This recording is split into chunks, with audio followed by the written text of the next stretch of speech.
আসসালামু আলাইকুম। সুলতানা সিয়ামি কিচেনে আপনাদের সবাইকে স্বাগতম জানাচ্ছি। আমি সুলতানা। আশা করি আপনারা সবাই ভালো আছেন। আজকে আমি আপনাদের রান্না করে দেখাবো শিং মাছ দিয়ে আলু টমেটোর ঝোল। এই রান্নাটা আপনারা কিভাবে করেন জানি না, আমরা এভাবে রান্না করে দেখাচ্ছি। কেমন লাগে আপনাদের জানাবেন। আশা করি সবার কাছে খুবই ভালো লাগবে। চলুন আমি এখন রান্নার প্রসেসে চলে যাই। প্রথমেই আমরা শিং মাছগুলোকে কেটে নিব। আমি শিং মাছের প্রথমে আমি শিং মাছগুলো পরিষ্কার করে নিব, কেটে নিব প্রথমে।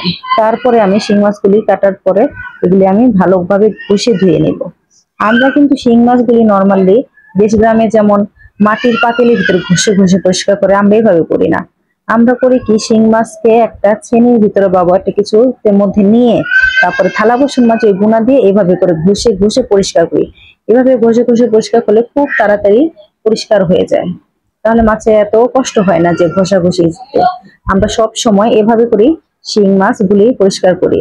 দেখেন আমি শিং মাছগুলি সুন্দর করে পরিষ্কার করে কেটে ধুয়ে রেখেছি।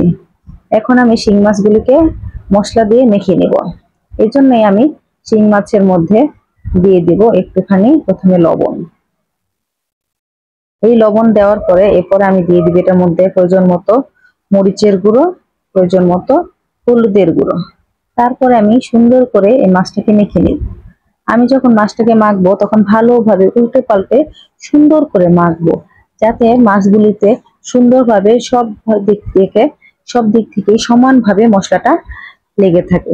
তাহলে হবে কি, মাছগুলির থেকে কোনো মশলার যে একটা আছে না, যে আমরা তো ঠিক মতো যদি মশলাটা লবণ মরিচ গুলি না ঢুকে মাছ কিন্তু মজা লাগে না।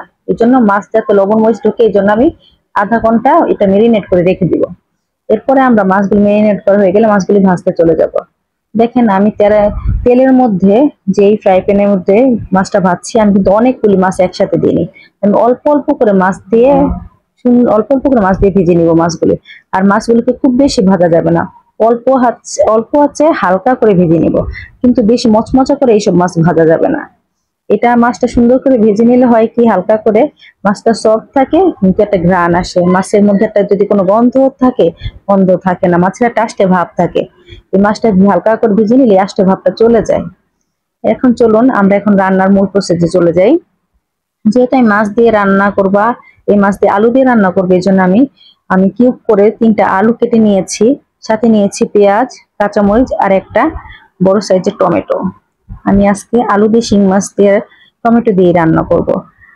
চলুন এখন রান্নার জন্য প্রয়োজন মতো তেল কড়াইতে দিয়ে দিই। কড়াইতে যখন প্রয়োজন মতো আমি তেল দিলাম, সাথে দিয়ে দিব একটু লবণ, কারণ আমি প্রথমে আগে আলুটাকে একটু ভেজে নেব। এখনকার আলু কিন্তু খেতে একটু কমই ভালো লাগে, তাই আমরা একটু এভাবে ভেজে নিব। এভাবে করে আলু ভেজে যদি তরকারি রান্না করা হয়, রান্নাটা খেতে খুবই ভালো লাগে, রান্নাটা মজার লাগে। আর লবণ দেওয়ার কারণ হলো, তরকারিতে যদি, এখন আমি তো তরকারি রান্না করছি না, প্রথমে আমি আলুটা ভেজে নিচ্ছি। এখন যদি আলুর ভিতরে লবণটা না ঢোকে, তাহলে কিন্তু আলুটা মজা লাগবে না, সেদ্ধ সেদ্ধ লাগবে। এই জন্য আমি প্রয়োজন মতো একটু লবণ দিয়ে নিয়েছি। আর এখন আমি এরপর দিয়ে দিলাম হালকা একটু হলুদ। হলুদটা অপশনাল, আপনি ইচ্ছে করলে নাও দিতে পারেন, আমি একটু দিয়ে নিলাম। যে লবণটা হলুদটা দিলে সুন্দর লাগবে দেখতে আলুটা, এই জন্যই দিলাম, এছাড়া অন্য কোনো কিছু নেই। তো হালকা একটু হলুদ দিয়ে সুন্দর করে আলুটা ভেজে নেব। আমার আলুটা কিন্তু বেশি ভাজা যাবে না, হালকা করে ভেজে নিতে হবে, লাল লাল করে ভাজা যাবে না। দেখেন আমার আলুটা কিন্তু সুন্দর করে হালকা একটা ভাজা হয়েছে, লাল লাল হয়নি। এ পর্যায়ে আমি আলুগুলো তুলে নিব। আমার এখানে আলু ভাজা করে হালকা একটু তেল আছে। এখন আমার প্রয়োজন মতো একটু তেল লাগবে, এর জন্য আবার একটু সরিষার তেল দিয়ে নিলাম। সরিষার তেলটা যখন একটু গরম হয়ে যাবে, তখন আমি দিয়ে দিব এর মধ্যে আমার আগে থেকে কেটে রাখা পেঁয়াজ। পেঁয়াজটা যখন আমি দিব, আমি পেঁয়াজটা কিন্তু খুব বেশি ভাজবো না, আমি একটু সময় নিয়ে আস্তে আস্তে করে পেঁয়াজগুলি ভাজবো। কারণ আমি যদি অতিরিক্ত তাড়াহুড়া করতে যাই, পেঁয়াজটা কিন্তু সুন্দর করে ভাজা হবে না। এই জন্য সুন্দর করে ভাজার জন্য আমাকে সময় নিয়ে আস্তে আস্তে করে কাজ করতে হবে। এতে হবে কি, পেঁয়াজটা বেশি একবারে লাল হয়ে পুড়ে যাবে না, সুন্দর একটা কালার আসবে, হালকা একটু বাদামি ভিতরে কালারটা আসবে। আর যদি আমি চুলা বাড়াই, আস্তে আস্তে না করে যদি তাড়াহুড়া করে করতে চাই, পেঁয়াজটার জন্য তরকারির কালারটা নষ্ট হয়ে যাবে। এই জন্য পেঁয়াজ ভাজার সময় সবসময় আমাদের একটু খেয়াল রাখতে হবে, একটু আস্তে ধীরে সুন্দর করে পেঁয়াজটা ভাজতে হয়। দেখেন আমার পেঁয়াজটা কিন্তু এখনো ভাজা হয়নি, এই জন্য আমি আরেকটু ভাজার জন্য অপেক্ষা করব।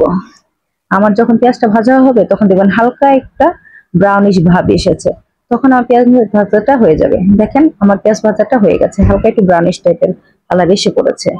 এখন আমি রান্নার জন্য দিয়ে দিব 1 চা চামচ রসুন বাটা, 1 চা চামচ আদা বাটা আর হাফ চা চামচ জিরা বাটা। আমি একসাথে পেস্ট করে এটা রেডি করে রেখেছিলাম। আমি এখানে মশলাটা দিয়ে হালকা একটু তেলের মধ্যে ভিজে নিব। আর সাথে দিয়ে দিব 1 চা চামচ রান্নার জন্য লবণ। আমার এখানে রান্নার জন্য লবণ লেগেছিল প্রায় 1.5 চামচের মতো। আগে দিয়েছিলাম হাফ চামচ, এখন দিলাম 1 চামচ। মশলাটা যখন হালকা ভাজা হয়ে যাবে তখন আমি দিয়ে দিব এর মধ্যে প্রয়োজন মতো, আমার তরকারি প্রয়োজন মতো 1 চা চামচ মরিচের গুঁড়ো, 1 চা চামচ হলুদের গুঁড়ো। তারপরে আমি মশলাটা তেলের মধ্যে একটু হালকা করে ভেজে নেব। আর বেশিক্ষণ ভাজা লাগবে না, 2-1 মিনিট ভাজলেই হয়ে যাবে। এটা ভাজার পরে আমি দিয়ে দিব অল্প করে পানি, খুব বেশি পানি দিব না। দেখেছেন কতটুকু দিয়েছি, অল্পই দিয়েছি। এটা যখন তেলের মধ্যে একটু কষানো হয়ে যাবে তখন আমি এর মধ্যে দিয়ে দিব আমার আগে থেকে ভিজে রাখা আলুটা। আমার আলুটা কিন্তু ভাজা আগেই ছিল। এখন দেখেন আমি এটার মধ্যে কোনো গরম মশলা ইউজ করবো না, কিন্তু একটা তেজপাতা চিড়ে দিয়ে দিয়েছি, এতে কি ফ্লেভারটা ভালো হয়। দেখেন আমি যখন আলুটা ভেজেছিলাম ওই তেলের মধ্যে তখন কিন্তু আমার 40% সিদ্ধ হয়ে গেছিল।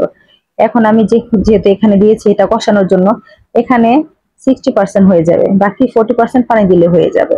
এভাবে এখন আমি আলুর সাথে টমেটোটা দিয়ে দিলাম। টমেটোটা দেওয়ার পরে আমি আলুটার সাথে এটা মিশিয়ে একটু হালকা একটু কষিয়ে নেব, সুন্দর করে কষাবো। তাহলে হবে কি, টমেটোটা হালকা একটু সিদ্ধ হবে, আলুটাও সুন্দরভাবে সিদ্ধ হয়ে যাবে। যখন সুন্দরভাবে এটা কষিয়ে তেলের উপরে এসে পড়বে তখন আমি আমার আগে থেকে ভেজে রাখা মাছটা দিয়ে কিন্তু এখন আমি খুব বেশি কষাবো না। এখানে আমি মশলার সাথে মাছগুলোকে শুধু মিশিয়ে নিব। মাছগুলো মিশানোর পরে আমি আগে থেকে যে পানিটা গরম করে রেখেছি ওই গরম পানিটা আমি তরকারির মধ্যে দিয়ে দিব। এই জন্য যেহেতু মাছটা ভেজে রেখেছি এই জন্য আমাদের খুব বেশি কষানোর দরকার নেই। এখন আমি দিয়ে দিব এটার মধ্যে আমার তরকারির প্রয়োজন মতো পানি। দেখেন আমি যদি সরাসরি তরকারির মধ্যে ঠান্ডা পানিটা দিই, আপনারা যেটা অনেকেই করেন যে তরকারির মধ্যে ঠান্ডা পানিটা ইউজ করেন, আসলে এটা কখনোই করবেন না।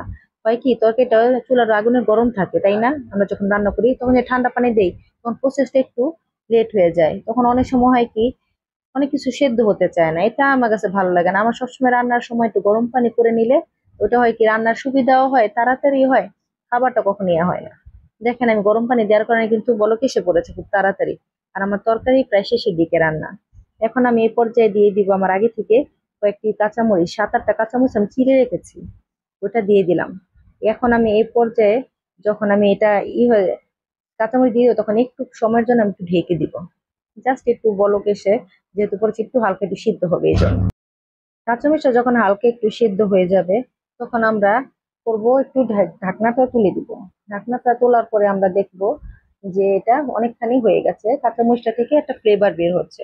এই যে কাঁচামরিচ একটা যে সুন্দর একটা ফ্লেভার আসছে তরকারি থেকে, আলু টমেটো দিয়ে শিং মাছের ঝোল যে রান্নাটা হচ্ছে, এত সুন্দর একটা ঘ্রাণ আসছে, কাঁচামরিচের এত সুন্দর একটা ফ্লেভার আসছে, মানে গন্ধটা এত সুন্দর যে ঘ্রাণটা আসলেই মনে হয় কি একটু খাই একটু খাই, এত ভালো লাগে।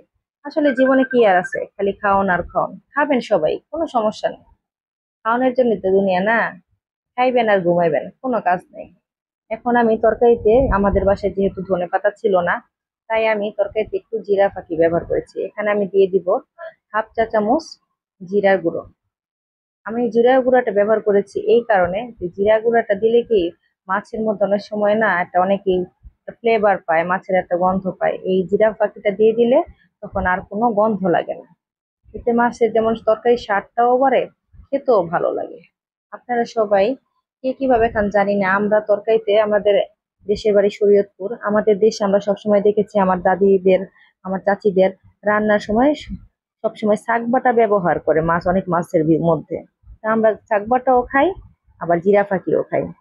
আজকে আমি এটার মধ্যে শাক বাটা না জিরা ফাঁকিটা ইউজ করছি, এই জন্য আমি জিরা গুঁড়োটাই দিয়ে দিছি। দেখেন আমার রান্নার জন্য কমপ্লিট হয়ে যাচ্ছে, আমার আলুটা সিদ্ধ হয়ে গেছে, টমেটোটাও কিন্তু সিদ্ধ হয়ে গেছে, কিন্তু আমি টমেটোগুলো কিন্তু একবারে ঘুটে দিব না, টমেটোগুলো এভাবেই থাকবে, এভাবে করে থাকলেই ভালো লাগবে। আর আমার রান্নার সময় তেজপাতাগুলি খুবই ঝামেলা করছিল, এই জন্য আমি তেজপাতাগুলো তুলে ফেলে দিলাম আমার রান্নার সুবিধার্থে। আসলে শীতের যে খাবারগুলি আছে, শীতকালীন খাবারগুলি আমাদের সবার কাছে খুব পছন্দ, তাই না? এভাবে করে রান্না করে দেখবেন। এখনো যদিও শীত আসেনি বাংলাদেশে এতটা, এখন শীতের সময়, কিন্তু শীত এতটাও এখন লাগে না, হালকা একটু শীত শেষের দিকে লাগে। তবু ওই শীতের আবেশটা আছে। আপনার এভাবে করে রান্না করে খেয়ে দেখবেন সবাই, শিং মাছ দিয়ে টমেটো আলুর ঝোল খুবই মজা লাগবে। সাথে একটু ধনেপাতা দিবেন, একবারে জমে যাবে। দেখেন রান্নার পরে আমার তরকারি কালারটা খুব ভালো হয়েছে, তাই না? চমৎকার হয়েছে রান্নাটা, মাশাআল্লাহ। কালারটাও খুব ভালো হয়েছে। এভাবে করে রান্না করে দেখবেন। আসলে সবসময় তো ভুনা তরকারি এভাবে করে খেতে ভালো লাগে না, মাঝে মধ্যে একটু ঝোল করে রান্না করে খেতেও ভালো লাগবে। ইনশাল্লাহ আশা করি আপনাদের কাছে খুবই ভালো লেগেছে আমার রান্নাটা। সবাই আমার পাশে থাকবেন, দোয়া করবেন। আসসালামু আলাইকুম, আল্লাহ হাফেজ।